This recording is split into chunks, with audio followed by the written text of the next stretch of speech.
Kiliziya Gatolika niyo ifite abanyarwanda benshi miliyoni zirenga 5 ku banyarwanda dufite bose. Yego. N'abakristo bazi Kiliziya Gatolika. Nta paruwasi ya Kiliziya Gatolika itagira umupadiri uyiyobora cyangwa uyireberera haramutse habaye impamvu yuko wari uhari abisabwa. Nta mupadiri muri Gatolika utarize. Yego. Insengero ubwo mvuze itorero rimwe ufashe irindi torero rigenzi ryaryo nka DPR rimaze imyaka 80. Yego. Rifite insengero zigera ku 3,000 mu gihugu. Rifite abashumba hejuru ya 75%. Yego. Batarangije primaire. Yewe ubwo washyiraho amashuri angana iki. Ariko kamubwira iki itegeko rikora noneho cyoroshye. Iki itegeko rikora ngira ngo ze no gusobanura icya DPR yakoze nubwo n'ubigifite ibibazo. Buriya reforme ya DPR itangira bari bafite amaparuwasi arenga 400 mu gihugu. Kubera itegeko ryari yararangiye tuganira nabo turavuga ariko duhe n'ubundi itegeko icyo rivuga. Kuba mufite ibibazo byo gukora bingana gutya nta n'impamvu tubaha imyaka 5. Twavuze ko bitarenze imyaka 5. Mwebwe n'umugende mudushyikiriza amaparuwasi mushobora kubonera abayobozi. Yego. Bafite kaminuza. Nibura cya kindi kibanza turavuga tuti nibura tuzihanganira ko bafite kaminuza badafite theology. Kuko hano muri Kigali habonetse amashuri online, amashuri arahari yaho umuntu yakwiga certificate ya kaminuza yemewe yaba y'amezi 3 yaba y'umwaka ya theology cyangwa y'ubumenyi mu by'Imana. Uzi ko basubiyeyo bakatugarurira paruwasi 143 kuko batashoboraga guhanana paruwasi 400 ngo babone abashumba bafite izo lisansi cyangwa bafite theology. Bivuze iki rero? Bivuze ko nta n'itorero twebwe twategetse kugira umubare ungana utyo. Bafite uburenganzira kuko urugero nabintanze ikitegeko rivuga. Riravuga ngo abayobozi b'itorero bagomba kuba bafite ayo mashuri ateganywa n'itegeko. N'abandi bayobozi bose bafite inzego bareberera munsi zazo. Muvuga no muri Kiliziya Gatolika babizi. Yego. Mu Kiliziya Gatolika santrale nyinshi ntabwo ziyoborwa n'abapadiri.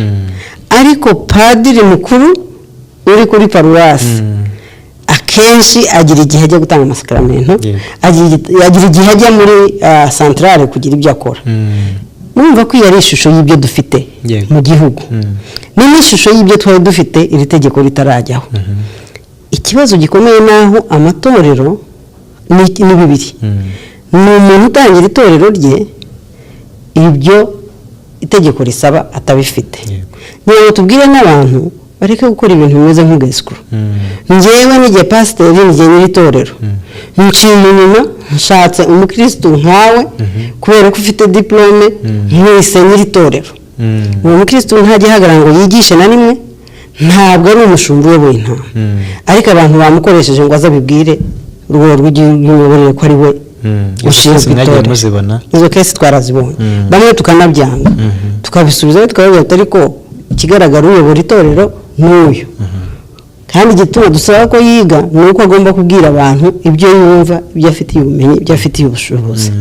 Rero ngira icyo cy'amashuri cyumvikana ubwo buryo. Ni bande basabwa amashuri? N'abayobozi ku rwego rw'igihugu, n'abayobozi bafite izindi nzego bareberera. Impamvu ni iyihe? Iryo tegeko ryanaje gutyo. Murabizi ko abantu bajya bagenda bakicara bakigisha abantu rwose bagakora n'ibyaha. Ukabona ko ibintu yigisha birimo kwanduza abantu. Byo nakwita kwigisha ibintu biyobya cyangwa kwigisha ibintu birindagiza abantu. Bishobora kuba bishingiye kuri nta bumenyi. Amategeko yacu avuga ko umuntu aramutse akoze bene ibyo akurikiranwa n'amategeko. Mu itegeko rero rya 2018 hagiyemo iyo ngingo ishyira inshingano ku muntu bita umubwiriza. Umubwiriza ni wa muntu natanze urugero rwa Kiliziya Gatolika na ADEPR ufite inshingano zo kureberera centrale zo kureberera itorero ryo hasi abakristo basengeramo. Yego. Uwo muntu akwiye kubazwa inshingano mu buryo bwa administrative. Yego. Kuko ashinzwe kumenya ibyo bagaburiye abantu babo. Duhere kuri ibyo.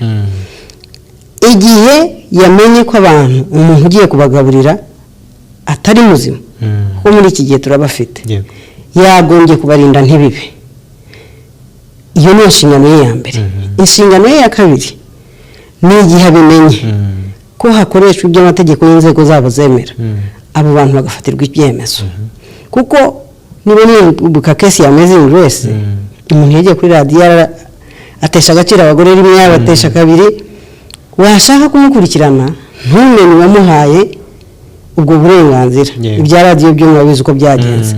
Ariko mu rwego rw'idini nta muntu wigeze afata inshingano zishingiye kuri uyu muntu wise muri idini wavuze ko yigisha ibintu bitesha agaciro abantu. Nsa nk'aho birambuye kugira ngo abantu bumve, kuko kubyumvira mu kutamenya nabyo byica abantu. Ba bantu benshi nakubwiye badafite amashuri. Muri structure yanyu niba mwemera ko bafite ubumenyi n'ubushobozi, ikintu nshima amatorero arimo kugenda akora, hari ibintu bagenda bakora bakavuga bati nubwo atize reka tumuhugure ibyibanze. Tumuhugure ko umushumba agomba gukiranuka mu buryo bw'amafaranga. Tumuhugure, tumubwire ibyabo buyobe cyangwa ibyabo bumenyi bukwiye. Ariko ibyo ntibizigera bimuha niba atarigeze agira ibyibanze, kandi abamwe baranakuze. Niba atarigeze agira ibyibanze, murabona aho agana. Tunabivuze n'imibare y'Abanyarwanda. Niba 60% y'Abanyarwanda ari urubyiruko ruri munsi y'imyaka 30. Yego. Abana bakaba bakuze hari 12 years basic education. Biga barangiza uwa gatatu, barangiza insengero zirenga ho gato 13,000. Nukuvuga buri rugenzuwe ntirufungwa. Yego. Kugira ngo abantu banumve ko ikigamijwe nyirizina sugufunga. Ikigamijwe nyirizina no kureba niba insengero n'imiryango ishingiye ku myemerere muri rusange buzuza ibyo amategeko ateganya kugira ngo bakorere mu Rwanda. Yego. Kuri izo rero izimaze kugenzurwa mvuze ko zirenga 13,000. Ni igenzura rimaze gusa icyumweru kirengaho gake hafi 2. Birumvikana ko ntabwo ari n'insengero zose mu gihugu. Kuvuga zose nuko igenzura rizaba ryarangiye. Hamaze rero gufungwa 65% y'izo mvuze. Yego. Nibura bamaze gufungirwa ibintu bitandukanye. Hari abafite ibintu by'ibanze ubona ko hagiye haba uburangare, bari bano bisanzwe babifite bigatakara. Yego. Hari n'abasabwa ibintu bigari bakabaye bafite. Icya kabiri kigomba kumvikana muri ibyo zafunzwe, harimo n'izasanzwe zarakoraga zidafite uburenganzira bwo gukora. Urumva hari ufite uburenganzira afite utuntu tw'ingenzi itorero ridakwiriye gukora ridafite. Yego. Cyangwa se rudakwiriye gukora rudafite. Abo barabyeretswe. Ari ugasanga undi yaragiye afungura ahantu yewe bashyiraho n'icyapa, ariko adafite icyemezo kimwemerera gukorera mu Rwanda nyirizina. Ibyo nibyo byiciro bisa nkaho mu by'ukuri biza bikatugeza kuri 65% izafunzwe. Yego. Hari abavuga yuko uko gufunga insengero binajyanye nuko ari umubare munini, zisanzwe ari nyinshi, bakavuga bati n'ubundi zikwiriye kugabanywa dushingiye gusa kuri uwo mubare munamaze kutugaragariza. Icyo mwebwe mugitekereza hiki? Ngira umusore ho gatoya ku mubare izimaze gufungwa kuri bya 13 ni 59 n'ibice 3. Yego. Nizo zafunzwe kubera izo mpamvu zitandukanye. Kuba hari umubare mwinshi si cyo kibazo nyirizina. Yego. Ikibazo nyirizina uwo mubare ni umubare ujyanye n'ibyo twifuza ko byubahirizwa. ni umubare insengero zabo zubakitse nk'uko amategeko abiteganya, ni umubare abayobozi babo bafite ubushobozi bw'amategeko asaba. ngira ngo niho dukwiriye gutinda. Ntabwo iri genzura rigamije gufunga gusa kubera yuko insengero zabaye nyinshi. Wenda icyo cyabazwa abafite insengero nyirizina. Umuntu yababaza atari ko kuki ugeza insengero 1000 udafite n'eshanu zujuje ibisabwa, washyize imbaraga mu kuzuza ibisabwa. Niyo washaka kubaka nangari, niba mu kagari kamwe ufite nk'insengero 3 ukagira mu rumwe rushobora kwakira abantu, ukabakirira hanoze, ukahashyira abayobozi bafite ubushobozi bashobora kugira icyo bakora. Ngira ngo ikiganiro naho mu by'ukuri gikwiriye kuba kiganisha kurusha kuvuga mu insengero zabaye nyinshi cyangwa zabaye nkeya. Yego, hari n'abibaza noneho impamvu iki cyemezo kije ubu ngubu byigeze gukorwa ariko hacamo igihe kuki ubu ngubu byongeye kuba ngombwa yuko mwongera gukora iri genzura ndetse mukanafunga izo nsengero. Buriya rero nirabona uko abantu cyo batagikurikirana. Buri mwaka dushyikiriza raporo inteko ishinga amategeko na perezida wa repubulika. Muri raporo zacu za buri mwaka harimo umubare w'insengero tuba twaragenzuye, tukabereka n'ibisabwa.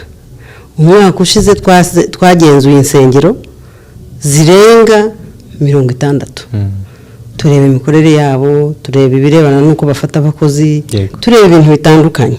Nagira ngo rero mbanze mbwira abantu ko buri mwaka mu nshingano zacu buriya mu rwego rw'igihugu rw'imiyoborere dufitemo departement ishinzwe imiryango ishingiye ku myemerere na ziriya nzego zindi twandika. Igiramo amadiviziyo 2. Diviziyo ya mbere ishinzwe kwandika, diviziyo ya kabiri ari nayo ifite abakozi benshi ho gake ishinzwe gukurikirana imikorere no kugenzura. Icyo rero nifuza ko abantu bumva ko kuva mbere turagenzura. Itegeko rya 2018 ryahindutse kubera ko n'igenzura naryo hari ibyo ryatwerekaga birimo ibibazo. Twakomeje kugenzura na nyuma yaho. N'igihe cya Covid habayeho igenzura ngira ngo murabizi. Na nyuma yaho twakomeje kugenzura. Dukoramo ibintu bitatu by'ingenzi. Hari iryo genzura ariko buriya n'abayobozi b'imiryango ishingiye ku myemerere nibura gake duhura mu mwaka ni 3. Umwaka ushize twahuye nabo mu kwezi ngira ngo kwa 8. Tubereka ibyavuye mu igenzura twari twabakoreye ya miryango 60 mu byiciro bitandukanye. Tubereka ibibazo birimo, tubasaba kujya kubikosora. Mu kwa 12 itariki 5 twahuye n'abahagarariye ihuriro ry'imiryango ishingiye ku myemerere yitwa Rwanda Interreligious Council guhera ku rwego rw'akarere. Tubibutsa ko itegeko ryatangaga uburenganzira ryabahaga igihe cyo gukora ku nzego amategeko ateganya badafite diplome zisabwa ryagejeje mu kwa 9 gushize. Ni ukuvuga itegeko ryari ryaratanze ko bashobora kuzuza ibindi abari basanzwe bakora, ariko byagera ku cya diplome bagasabwa kubyuzuza mu myaka 5 kuko bari bakeneye umwanya wo kwiga n'ibindi. Iyo myaka 5 yarangiye mu kwa 9 mu mwaka ushize. Irangiye mu kwa 12 turabahamagara, turabona ngo mugende murebe uko muteye, mudushyikirize ubushobozi bw'abakozi banyu abakora kuri ziriya nzego, munigenzure kuko twari twaberetse ibyo twabagenzuyeho n'ubundi. Munigenzure muri mwe nta bafite strategic plan, twasanze mufite strategic plan kuri 32%. Twasanze mufite uburyo muha abakozi akazi kuri hasi ya 30%. Ubwo ibyo ni ibyavuye muri ryagenzura mwari mwako twari twakoze uwo mwaka. Turabibaganiriza, turabwira mugende icyambere munoze, icya kabiri mudushyikiriza aya makuru. Yego. Mu kwa 5 turabandikira kuri mwaka turabandikira, twandikira umbrellas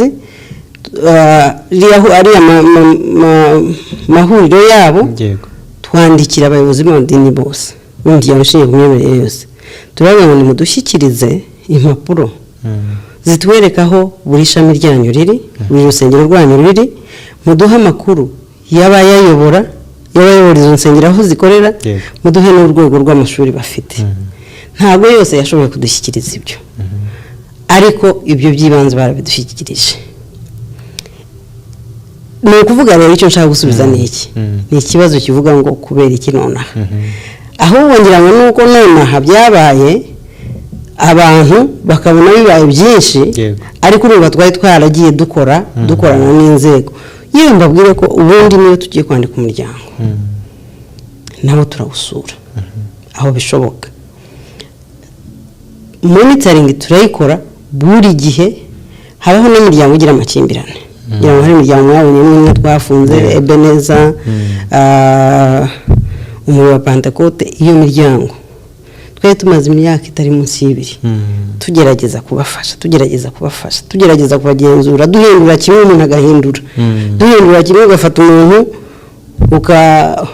ukabwira abaturage abakristo bati mushyireho umuyobozi kuko umwe yabibye agafungo ubu bashyizeho nawe akazana ibindi ubu akavaho umugera naho mubona mu by'ukuri kubabonera ubuyobozi bidashoboka nta mashuri bafite abo bafite wari umuryango uyoborwa n'umuntu umwe uwo muntu umwe yafashe umutungo w'itorero awujyana muri banki bamuha kredi ye bwite nyine nashaka kubwira abantu ko ibyo tubikora buri munsi kimwe mu kazi kacu gakomeye no guhangana n'amakimbirane aba mu miryango ishingiye ku myemerere buri munsi ndagira ngo mbwira abantu mu by'ukuri ko ntabwo iki gihe cyari kidasanzwe ni kimwe mu bikorwa dukora buri mwaka wenda ntitugikore ku rwego rugari kandi n'ubusanzwe kamfata urugero ibyo twakoze nk'umwaka ushize twabikoranye n'umujyi wa Kigali kuko twabikoze mu mujyi wa Kigali cyane icyo gihe sinzi igituma abantu batabigize ikibazo kandi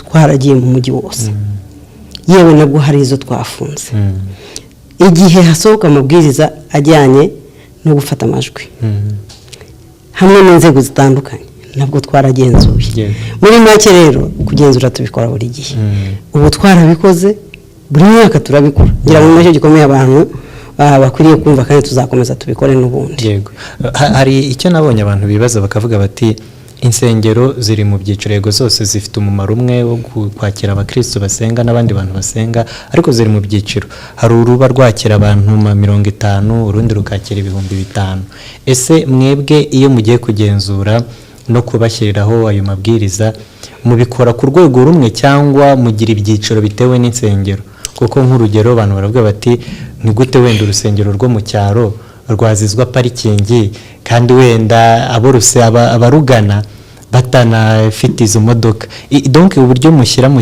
byiciro izo nsengero ngira ngo ndagira ngo mpere ku itegeko ubundi abantu bagiye bavuga ngo itegeko rirahuma yego guhuma ku itegeko nuko ritavuga kuri Kayitesi ntirivuga kuri Jean rivuga ku bantu cyangwa rivuga ku nzego kuri icyo kibazo itegeko ryakoze ni iki itegeko ryaravuze ngo mu bintu by'ingenzi urusengero rugomba kugira nuko rugomba kuba rufite ubushobozi bufata amajwi cyangwa mu bundi buryo rurinda urusaku nk'uko bivuze itegeko rirakomeza riravuga ngo ahantu hose iyo umuntu agiye kubaka urusengero hagenderwa ku mabwiriza ajyanye n'imyubakire building code y'aho rubarizwa ni ukuvuga amabwiriza ajyanye n'imyubakire y'aho urwo rusengero rubarizwa muri Kigali bashobora kuvuga ngo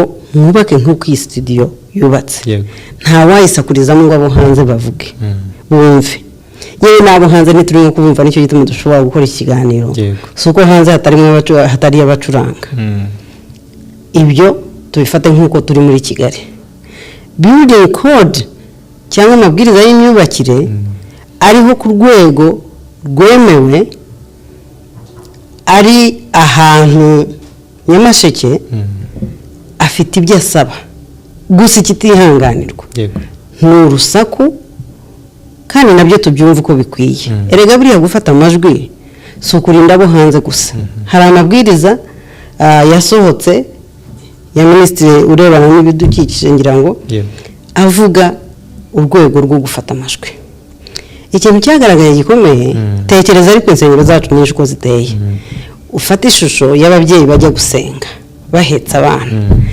bari bwinjire mu rusengero nta naho gushyira umwana ari ukumukikira ku bibero wumva amajwi yayandi ujya wumva nawe atuma utakongorera uwo mwegeranye. yego nurangiza wibaza wa mwana uza 4, 5, 6, 7 mu kwezi bitewe n'inshuro nyina aterana yego n'ibiterane bihari.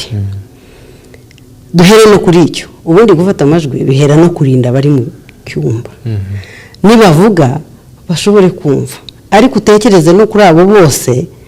Njya mbibona cyane cyane mwebwe cyangwa abahanzi, nawe iyo ari kuri stage agira uburyo afata amajwi ye, bagira uburyo bamfatira amajwi kugira ngo urwo rusaku rutamwangiza. Duhere kuri icyo, tubanze dutekereza abantu muri ibi mbere yuko dutekereza inzu. Noneho niturangiza dusohoke mu rusengero. Duturanye n'ibikorwa byinshi bitandukanye.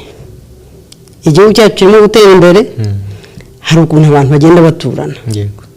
Ku guturana hari ahantu nzi urukiko rwegeranye cyane n'urusengero. Iyo uri muri urwo rukiko kandi urusengero rusenga hafi iminsi yose, ababuranye kumvikana n'abacamanza biterwa n'igihe korasi igiye hasi. Urumva rero ngira ngo tubyumve muri urwo rwego. Ku kibazo cyawe cyo kuvuga ngo birasa, ngira ngo itegeko rivuga ko ryashyizeho ko 100% bidasa.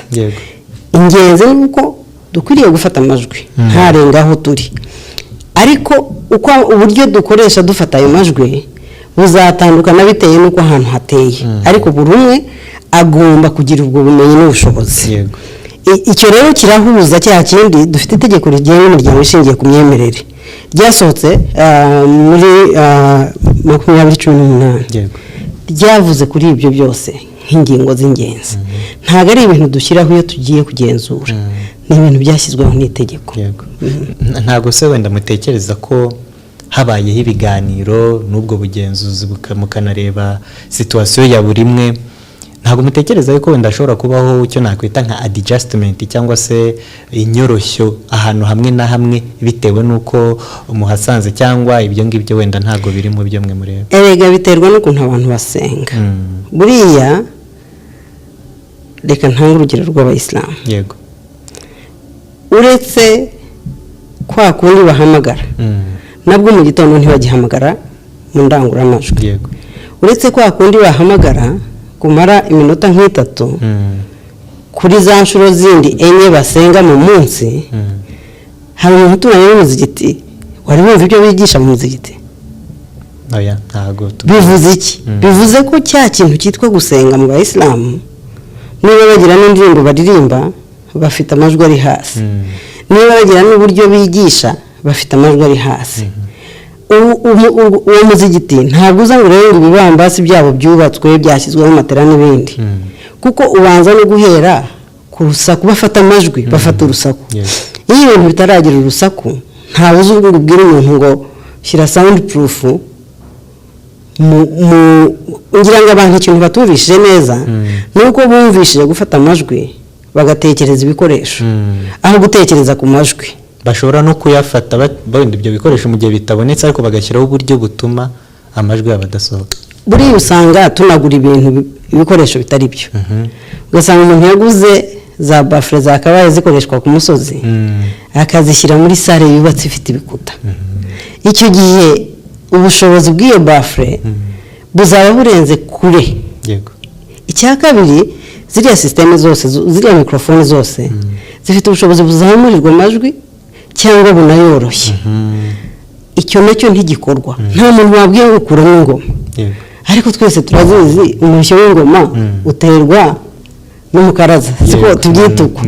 Umukaraza yayihaye ijwi ryo hejuru irazamuka. Iyo yoroheje ngira ngo tujya tubona abandi bavuza ingoma, hari aho bamanura akajwi hakabaho aho baza kuzamura. Ngira ngo abantu banabitekereze muri ubwo buryo. Nta rusengero ubundi rwananirwa ruramutse rutekereza ku ngaruka z'amajwi ari hejuru cyane, ntirwabura uburyo bwo kuyagabanya. Ntago ari abiga, ari abasenga, ari Imana bananirwa kumva indirimbo baziranyeho iri hasi. Ariko ngira ngo n'imikorere, ngira ngo nacyo gikomeye. Ntabwo bikwiye mu kinyarwanda gisanzwe iyo ubwiye umuntu turansakuriza haba habuze ikinyabupfura Cyane. yabo tujye tubivuga n'ubwo rurimi rworoshye ngira ngo dusubire muri cya kintu tuvuge ngo ariko iyo dusenga tubangamirane ubundi umuntu winjiye mu rusengero nyarwanda rusenga Imana abantu bahisemo gusenga uburyo bayisenga yasangamo ikinyabupfura nyarwanda biterwa n'iki ngo abantu barinde babwirwa ngo baratsakuriza abaturanyi ko bidasanzwe ko atari umuco wacu yego ni iki twanoza kurushaho yego reka noneho tunagaruke ku kijyanye n'ubumenyi bw'abayobora abasenga nabyo mwabigarutseho neza cyane muvuga muti twari twabahaye imyaka 5 kugira ngo bige ariko ukurikije uko bimeze ubumenyi busabwa kwiga teoloji ni ibintu nyine bifata igihe kandi unarebye wenda birimo kuza ariko ntabwo twari dufite amashuri menshi makuru yigisha ibyo bintu ibi nasobanuye ko bishoboka yuko hari imbogamizi nyine zo kubona ubwo bumenyi na cyane yuko umubare w'insengero mwatubwiye zo maze gukorera ubugenzuzi zirenga 13,000 urumva n'umubare munini kuri icyo ngicyo nta buryo mutekereza wenda bwo kuba mwashyiraho uburyo abantu bakwiga igihe gito mu gihe barimo kwiga bategereje kwiga igihe kirekire kugira ngo babe bakomeje umurimo ngira ngo abantu bakwiye kumva ko nta n'ishyano ryaguye iri tegeko habayeho kuriganiraho cyane muri 2018 abahagarariye rya huriro ry'abanyamadini yego baje mu nteko tuganira ku itegeko bo ubwabo nibo basabye itegeko imyaka 5 kugira ngo mu myaka 5 umuntu uri mu kazi ubishaka koko abe yarazamuye uburyo bw'amashuri ye kandi hari na benshi bize icyo gihe ntabwo nzi wowe aho wari uri bitewe n'imyaka yawe ariko umuntu imyaka 5 ishize wari urangije wa 6 segonderi yewe n'uwize medicine yararangije cyangwa no kurangiza kandi arimo biga imyaka myinshi ariko uwize amasiyansi asanzwe we yashobora kuba arangije na maîtrise yego rwose amashuri ya teoloji dufite menshi ni imyaka 3 n'imyaka 6 nako n'imyaka 4 ariko reka mpere ku kindi kirukuri Kiliziya Gatolika niyo ifite abanyarwanda benshi miliyoni zirenga 5 ku banyarwanda dufite bose yego n'abakristo ba Kiliziya Gatolika nta paruwasi ya Kiliziya Gatolika itagira umupadiri uyiyobora cyangwa uyireberera haramutse habaye impamvu yuko wari uhari abisabwa nta mupadiri muri Gatolika utarize yego insengero ubwo mvuze itorero rimwe ufashe irindi torero rigenzi ryaryo nka DPR rimaze imyaka 80 yego rifite insengero zigera ku 3,000 mu gihugu rifite abashumba hejuru ya 75% batarangije primaire yewe ubwo washyiraho amashuri angana iki ariko kamubwira iki itegeko rikora noneho cyoroshye iki itegeko rikora ngira ngo ze no gusobanura icya DPR yakoze nubwo n'ubigifite ibibazo buriya reforme ya DPR itangira bari bafite amaparuwasi arenga 400 mu gihugu kubera itegeko ryari yararangiye tuganira nabo turavuga ariko duhe n'ubundi itegeko icyo rivuga kuba mufite ibibazo byo gukora bingana gutya nta n'impamvu tubaha imyaka 5 twavuze ko bitarenze imyaka 5 mwebwe n'umugende mudushyikiriza amaparuwasi mushobora kubonera abayobozi yego bafite kaminuza nibura cya kindi kibanza turavuga tuti nibura tuzihanganira ko bafite kaminuza badafite teoloji kuko hano muri Kigali habonetse amashuri online amashuri arahari yaho umuntu yakwiga certificate ya kaminuza yemewe yaba y'amezi 3 yaba y'umwaka ya teoloji cyangwa y'ubumenyi mu by'Imana uzi ko basubiyeyo bakatugarurira paruwasi 143 kuko batashoboraga guhanana paruwasi 400 ngo babone abashumba bafite izo lisansi cyangwa bafite teoloji bivuze iki rero bivuze ko nta n'itorero twebwe twategetse kugira umubare ungana utyo bafite uburenganzira kuko urugero nari ntanze icyo itegeko rivuga riravuga ngo abayobozi b'itorero bagomba kuba bafite ayo mashuri ateganywa n'itegeko n'abandi bayobozi bose bafite inzego bareberera munsi zazo uvuga no muri Kiliziya Gatolika babizi yego mu Kiliziya Gatolika santrale nyinshi ntabwo ziyoborwa n'abapadiri ariko padiri mukuru uri kuri paruwasi akenshi agira igihe ajya gutanga amasakaramentu agira igihe ajya muri santrale kugira ibyo akora numva ko iyo ari ishusho y'ibyo dufite mu gihugu n'ishusho y'ibyo twari dufite iri tegeko ritarajyaho ikibazo gikomeye naho amatorero ni bibiri ni umuntu utangira itorero rye ibyo itegeko risaba atabifite niyo tubwire n'abantu bareke gukora ibintu bimeze nk'ubwesikuru njyewe n'igihe pasiteri n'igihe nyir'itorero nciye inyuma nshatse umukristo nkawe kubera ko ufite diplome nk'ise nyir'itorero uwo mukristo ntajya ahagarara ngo yigishe na rimwe ntabwo ari umushumba uyoboye intama ariko abantu bamukoresheje ngo azabibwire urwego rw'imiyoborere ko ari we ushinzwe itorero izo kesi twarazibonye bamwe tukanabyanga tukabisubizaho tukababwira ati ariko ikigaragara uyobora itorero n'uyu kandi igituma dusaba ko yiga ni uko agomba kubwira abantu ibyo yumva ibyo afitiye ubumenyi ibyo afitiye ubushobozi rero ngira ngo icyo cy'amashuri cyumvikana ubwo buryo ni bande basabwa amashuri ni abayobozi ku rwego rw'igihugu n'abayobozi bafite izindi nzego bareberera impamvu ni iyihe iryo tegeko ryanaje gutyo murabizi ko abantu bajya bagenda bakicara bakigisha abantu rwose bagakora n'ibyaha ukabona ko ibintu bigisha birimo kwanduza abantu byo nakwita kwigisha ibintu biyobya cyangwa kwigisha ibintu birindagiza abantu bishobora kuba bishingiye kuri nta bumenyi amategeko yacu avuga ko umuntu aramutse akoze bene ibyo akurikiranwa n'amategeko mu itegeko rero rya 2018 hagiyemo iyo ngingo ishyira inshingano ku muntu bita umubwiriza umubwiriza ni wa muntu natanze urugero rwa Kiliziya Gatolika na ADEPR ufite inshingano zo kureberera santrale zo kureberera itorero ryo hasi abakristo basengeramo uwo muntu akwiye kubazwa inshingano mu buryo bwa administrative kuko ashinzwe kumenya ibyo bagaburiye abantu babo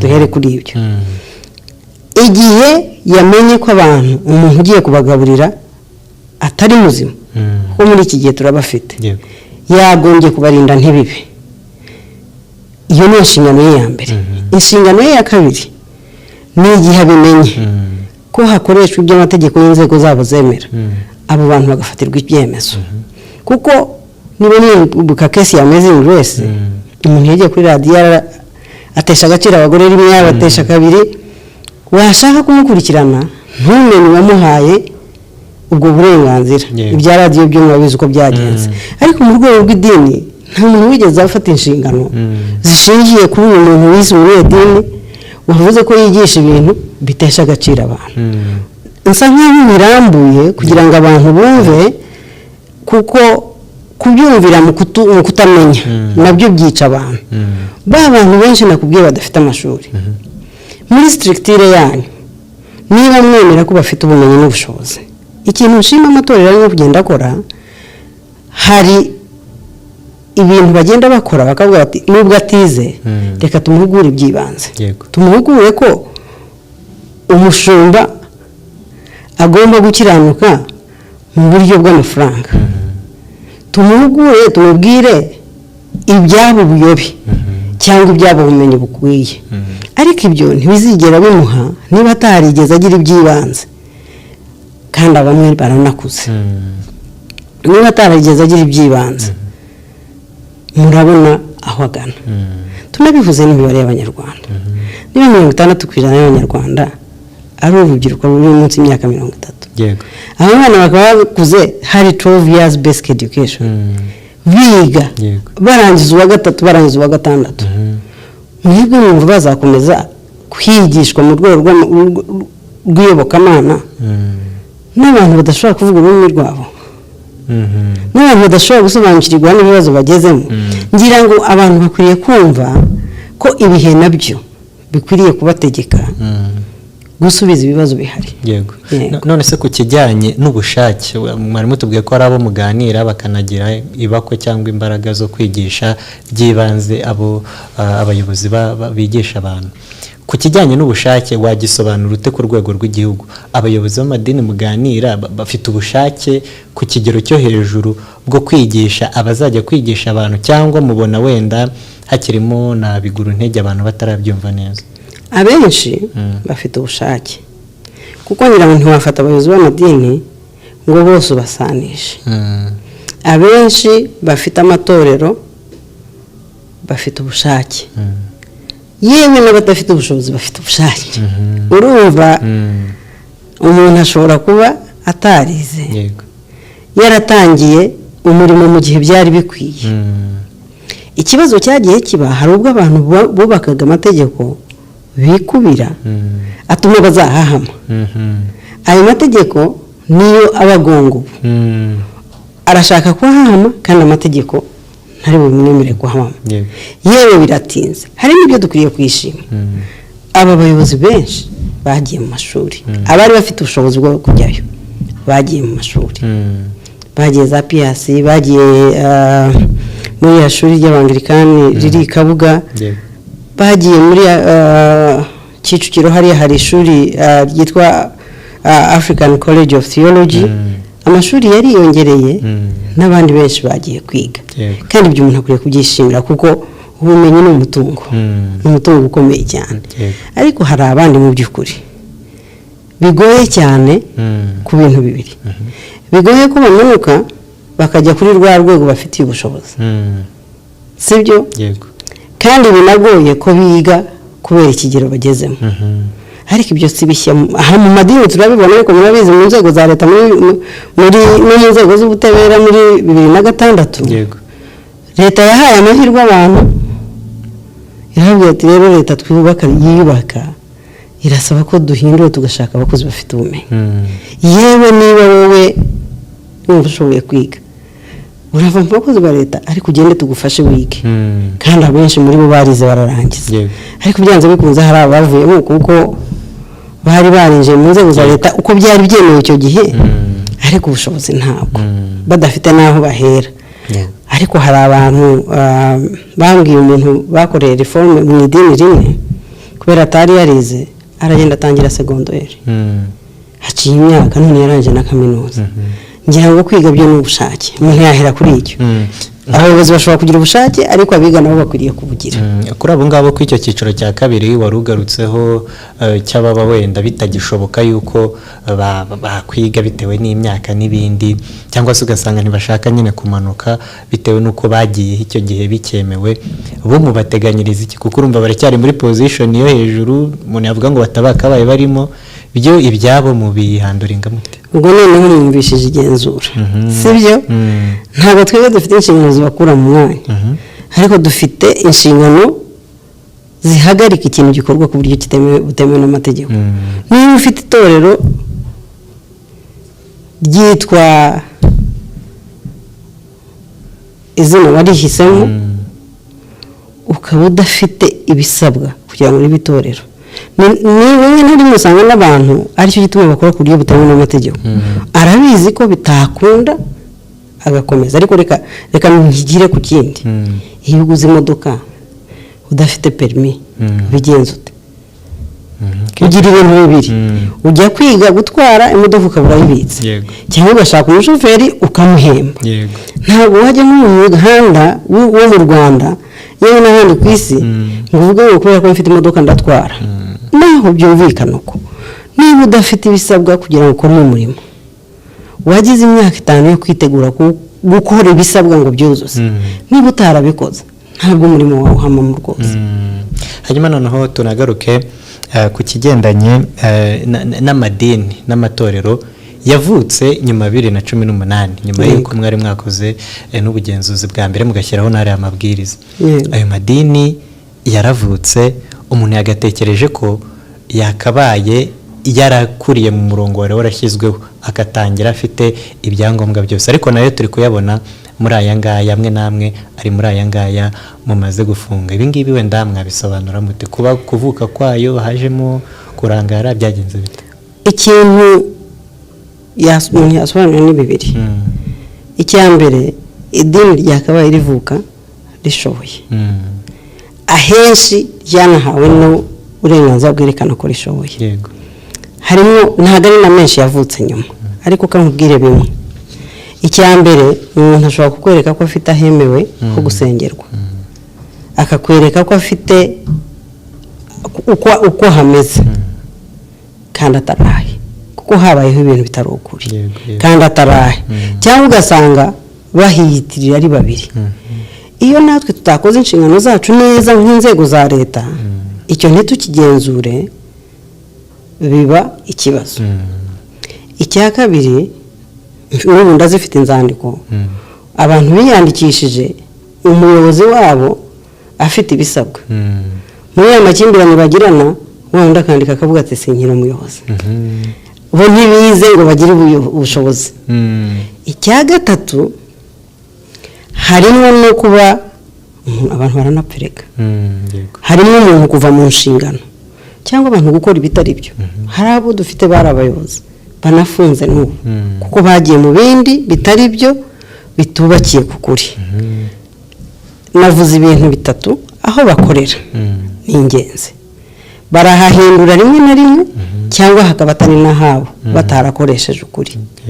Icya kabiri, urugero rumwe ngira ngo ejo rwanagaragaye mu itangazamakuru, n'itorero narikuruye ritari rya 2018 ryerekanye ubwiherero ryari risanganywe, sinzi ngo cyabaye burasenyuka, itorero rikomeza gusenga rifite abantu barenga 1000, rifite ubwiherero bubiri gusa, kimwe hamwe abagore n'ahandi abagabo.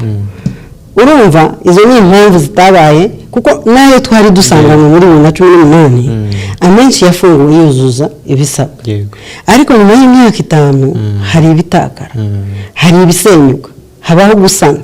Rimwe na rimwe ugasanga ibyo ntibyafashwe neza kugira ngo birindwe bikomeze bihari. Ngira ngo nibyo byiciro bitandukanye amatorero yavutse, cyangwa ugasanga bavuze ko bafite amashuri, wajya kuyareba ugasanga ntabwo ari amashuri nyine, wenda ari ibintu bakuye hafi aha mu baturanyi bitubakitse. Ari nayo mpamvu dusigaye tubasaba ko bagomba kujya muri Higher Education Council bakazana equivalence. Yego. Noneho ibyo ntibisa nk'ibisobanura ko wenda iri genzura rikwiriye kubaho kenshi, ndavugira ryagutse, wenda ntiribe mu myaka 5 kugira ngo hatagira ibyo bibisoba, wenda rikaba ryaba byegeranye imyaka 2, imyaka 3. Mubitekerezaho iki? Ubundi hari ibintu bibiri. Iyo usomye iriya tegeko rya 2018, nuko twashyizemo ibintu bituma bigenzura ubwabo. Icya mbere gikomeye nuko nabo bigenzura, ntibihanganire bitari byo, ntibiyemerere koroshya, bakumva ko turi igihugu kigendera ku mategeko no mu miryango ishingiye ku myemerere. Kandi nabo yuganiye nabo barabikubwira, baravuga bati natwe twararangaye, twari kwigenzura, twari kwisuzuma. Cyo ni icya mbere. Icya kabiri, iri genzura ryakozwe neza kurusha ibindi, nuko twabikoranye n'inzego. Ntabwo urwego rw'imiyoborere ari urwego runini cyane, ntabwo twagenzura twenyine, ari nayo mahitamo twahisemo twese ubu kugenzura, tubiziranyeho, twabiganiriyeho. Noneho inzego zishinzwe gushyira mu bikorwa amategeko nazo ubwazo zikaba arizo zimbika muri icyo gikorwa. Ntabwo bishoboka ko twaba twarageze aha twese, kuko buriya twavuze ibyo byose, ariko nawe niba ukurikira ibintu byagiye bivuga, niba twe no gutinda kuzemewe zemewe, urebye izitemewe zagiye zivukira mu byumba by'amazu, zafataga ibihangari zigatangira kuhasengera. Biratangaje kubona ko muri iki gihe mu Rwanda hari abantu basengera mu ihema, hari abantu bazamuye ibikuta bakajyamo bagasenga. Biratangaje ko umuntu ashyiraho icyapa atanditse. Ni ukuvuga ko twese tuba twaragize uburangare, ibyo rwose ni ngombwa. Ari abayobozi mu madini bakabaye ari abarinzi b'imikorere yabo kugira ngo bibaheshe n'agaciro, ari natwe mu nzego zagombye kuba zikurikirana umunsi ku wundi nibyo iri genzura tubona rikwiriye guhoraho ntabwo buri gihe uko mwubaka compliance uko amadini afata inshingano ntabwo bizajya biba binini buri gihe bishobora no gukorwa mu bice bitandukanye nk'uko twagiye tubikora rimwe ugakora muri Kigali ubundi mugakora ahandi ariko igenzura rizahoraho rwose tureba tubwire abanyarwanda tubwire abakirisitu tubwire abantu bo mu miryango ishingiye ku myemerere twifuza ko abanyarwanda batura heza bagasenyera heza twifuza ko abanyarwanda bagaburirwa ibibahesha agaciro mu miyoborere yabo no mu iyobokamana ariyo mpamvu ubundi na buri munyarwanda yakabaye ari umugenzuzi kandi turashimira ba bandi baduhamagara kuko barabikora erega abantu baravuga bati ntitugisinzira umwe akaguhamagara aho ku rukiko bati ntitukiburanisha aho muri za botike bati ntitukiganira n'abakiriya ibyo byose bidufasha kumenya ikitari cyo kirimo kuvuka ari nayo mpamvu irigenzura yewe n'abanyarwanda baba baraduhaye amakuru atandukanye kugira ngo dushobore kurigeraho yego none se wenda tugereranyije nk'igenzura rya mbere n'igenzura rya kabiri iri ngiri rimaze igihe gitoya ribaye mwagereranya mute ikijyanye na compliance y'amadini yose muri rusange mubona nibura hari aho bifata bikaba byarafashe ku buryo bitagikeneye cyane ko mu bagenzura cyangwa n'ubundi navuga yuko abantu batarabibona neza mu buryo bakwiye kuba babibonamo buriya iyubahirizwa ry'amategeko nta gihugu kirageraho ritari ngombwa ngira ngo mpere kuri icyo inzego zishinzwe iyubahirizwa ry'amategeko regulators batuma twubaka igihugu kigendera ku mategeko ni amahire y'uko abantu benshi bitewe n'umuco w'igihugu n'imiyoborere yawo bahatangira guha agaciro kuba igihugu kigendera ku mategeko kuba igihugu gifite umurongo kandi mu Rwanda umuntu yakwishimira ko turi muri abo ariko nyine ba bandi batuma bitaba byiza ntabwo twacogora nta mpamvu yo gucogora kuko twifuza ko abanyarwanda basenga nk'uko amategeko abiteganya ubwo burenganzira bwabo bwo gusenga no guhitamo aho basengera ntibubangize aho kubafasha aho kubaha amahirwe yo gukora gusenga kwabo mu buryo bahesha agaciro iri genzura ritwereka ko bikenewe cyane pe gusanga insengero zose zaragiye zisubira inyuma kandi rwose nta dini ridafite insengero ziteye agahinda nta na rimwe ari amato ari amakuru ari amanini rwose birababaje ko abantu bageraho bakemera ibitari mu byo twemera so ni ngombwa kugenzura rikomeza igihe cyose reka noneho tunarebe hari amadini yafunzwe cyangwa insengero zafunzwe muri iri genzura rya kabiri ariko noneho bagahita bashyira mu bikorwa ibyo mwabasabye hari abagiye bavuga bati twe badusabye wenda gukora iki n'iki duhita tugikora ariko ntabwo turafungurirwa wenda ibyo mwarabimenye muri kubikora hiki yego igenzura rirakorwa abantu bakanerekwa ibyo babura nk'uko bivuze koko hari aberetswe ibyo babura byoroshye kubona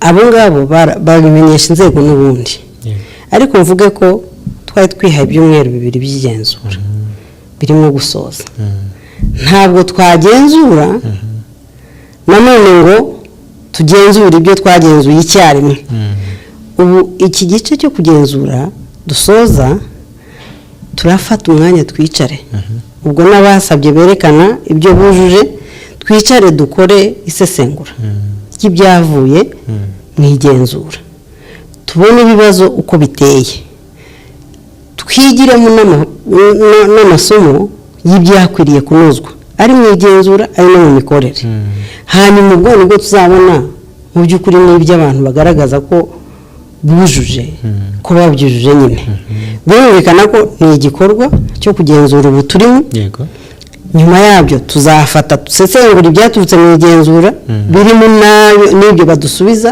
batubwira bati dore mwaratugenzuye koko musanga iki kidahari ariko dore twagishyizeho abo ngabo noneho nibwo icyemezo gifatwa gishingiye ku byo dufite ku byo bo bagaragaje kugira ngo niba koko babyujuje hakorwa igikwiye kijyanye n'uko babyujuje. Mwatanga wenda nk'igihe muvuga wenda muti umuntu wafungiwe akuzuza ibisabwa igihe gito gishoboka bishobora kumutwara ngo abe yafunguye ni ntabwo ndi butanga igihe kuko nakubwiye ngo igenzura rimwe gusozwa.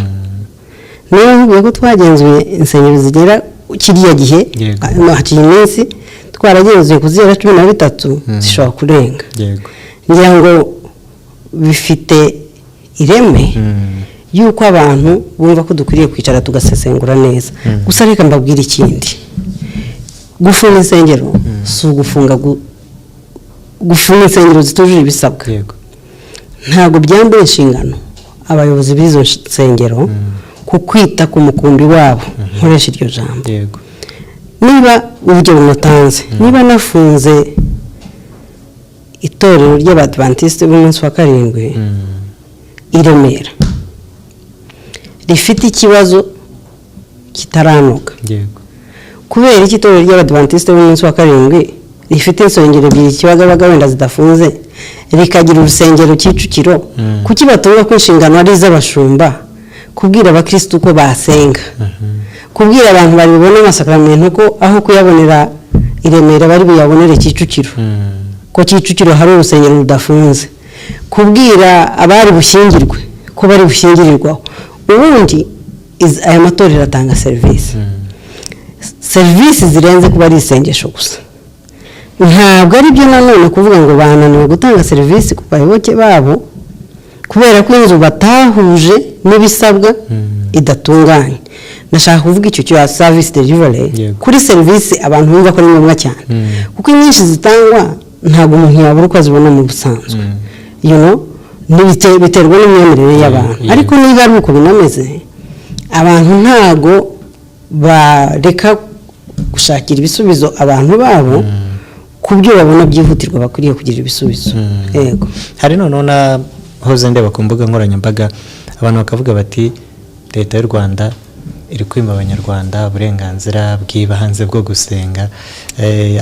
Ababifata gutyo mwababwira iki? Leta y'u Rwanda yahisemo kuba igihugu kigendera ku mategeko.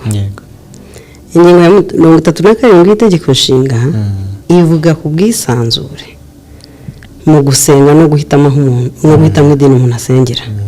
Ariko yarenze ikavuga ngo ubwisanzure bwo gusenga bukorwa ku buryo bwemewe n'amategeko. Iyi leta ishaka ko abantu bagira ubwo burenganzira yafashe umwanya guhera 2012 yewe na mbere yaho iyi miryango yari ishinze kwiyandikisha nk'amasosiyasiyo. Ariko 2012 hagiyeho itegeko rigenga amadini n'imikorere yayo. 2018 nyuma y'isesengura no kubona ibikwiye hagiyeho itegeko rigenga imikorere y'imiryango ishingiye ku myemerere. Ntabwo leta idashaka ko abantu basenga yakora ibyo. Niba hari leta ifata abanyamadini nk'abafatanyabikorwa n'iyi, reba amashuri imiryango ishingiye ku myemerere itunze yo na leta bafite ubufatanye ku mashuri agera kuri 54% y'amashuri yo muri iki gihugu. Ayo mashuri imiryango ishingiye ku myemerere leta ibaha abanyeshuri, iriha abarimu, rimwe na rimwe n'abubakira. Ibyo niko biri ku bitaro cyangwa amasantere de sante y'imiryango ishingiye ku myemerere. Ni ukuvuga leta izi ko abanyamadini ari abafatanyabikorwa, ariko nanone leta ifite inshingano. Leta ifite inshingano zo kurinda abanyarwanda. Mu buryo bwo kurinda abanyarwanda rwose, ibi tuvuge noneho byafunzwe. Uzi ko hafunzwe ubuvumo burenga 100 abantu basengeramo bakajya mu myobo, abantu bakajya mu mazi, abantu bakajya munsi y'ibiti inkuba zikabakubita. Ubundi twese turabizi ko iyo ari igihe cy'imvura utajya munsi y'igiti, noneho ukajya munsi y'igiti gifite umwobo ngo ugiye gushaka Imana, inkuba ikagukubita. Rwose ibijyago nuko icyo gihe bavuga ngo ibyo ni ibiza. Ntabwo inkuba yakubise umuntu wisanga aho atakagombye kuba ari, ari ikiza pe umuntu akaba ari mu rusengero agasenga akisanga hariya. Ntabwo rero ikigamijwe ari ukubuza abantu gusenga pe. Abantu bemerewe gusenga bagasengera ahemewe, bagasengeshwa n'abemerewe kubasengesha, kandi bikubaka umunyarwanda ufite ubuzima bwiza ushoboye. ngira ngo nanagihuze n'icyerekezo 2050. Ntabwo amadini dushobora gusobanya.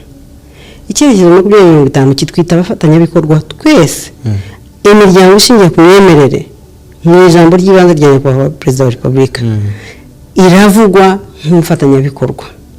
Icyerekezo 20 nabo twifuza kuba turi bo, icyerekezo 2050 nabo twifuza kuba turi bo.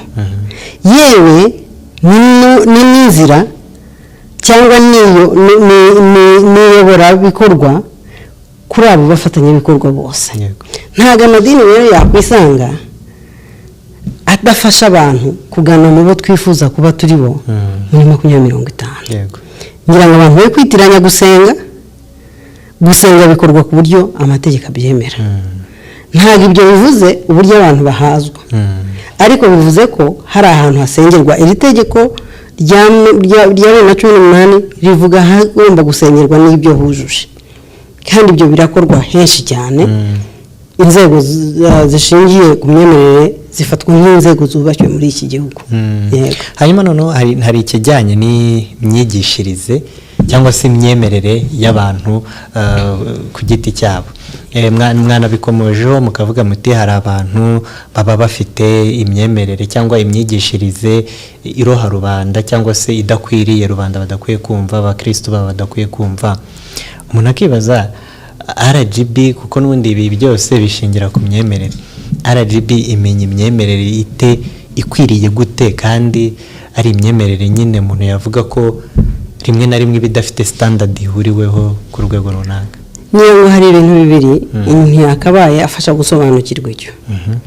Umuryango ushingiye ku myemerere ntawe wemeje, iyo bashaka gukorera mu Rwanda hari inzira bacamo. Baraza bakajya mu karere bagasaba icyitwa collaboration letter cyangwa urwandiko rwemerera ubufatanye. Urwo rwandiko ruba rugaragaza ibyo bazakora, birimo gusenga ariko birimo n'ibikorwa by'iterambere by'abanyarwanda. Benshi baravuga tuzakora ivugabutumwa ariko dukore n'ibikorwa by'uburezi, ibikorwa by'ubuzima n'ibindi nk'ibyo. Uwo muntu akemererwa muri iki gihugu, uwo muntu agahabwa ubufatanye kuko aje gusubiza bimwe mu bibazo sosiyete yacu ifite. Yagera muri RGB mu bintu baduha harimo ikintu cyitwa statement of faith, inyandiko yo kwemera kwawe. N'ubwije ukuri abenshi bafite ibibazo baba barasohotse mu nyandiko yo kwemera kwawe. Yewe niyo tugiye kubagenzura, ikintu cya mbere dukoresha uretse itegeko ni stati yabo, ni inyandiko yo kwemera kwawe. Ariko kubera ko haje ibintu bisa nko gushyushya imitwe, nkoresha iryo jambo, ibintu byubakiye ku bitangaza cyane, ibintu bishyira abantu mu marangamutima atari mu kwemera nyirizina, abantu basohokaho ntibavuge bya bindi by'ibanze, bakereka abantu ko bafite imbaraga zidasanzwe, bagashakira abantu ku bitangaza. Aho ni naho dufitiye ikibazo. Umuntu akabwirwa byinshi, ntabwirwa Imana, akabwirwa ibyo we atinya bizamubaho.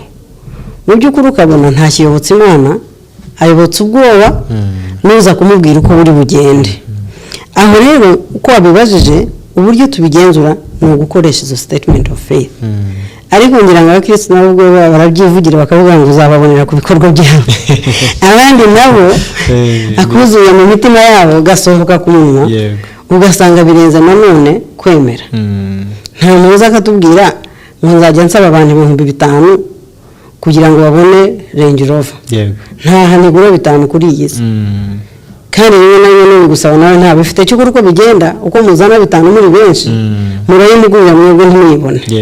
So ibyo bintu bisa nko kuraguza umutwe, nkoresha ijambo wenda abanyamadini batahitamo, ariko ndabizi ko ibyo bemera byinshi biri ukuri.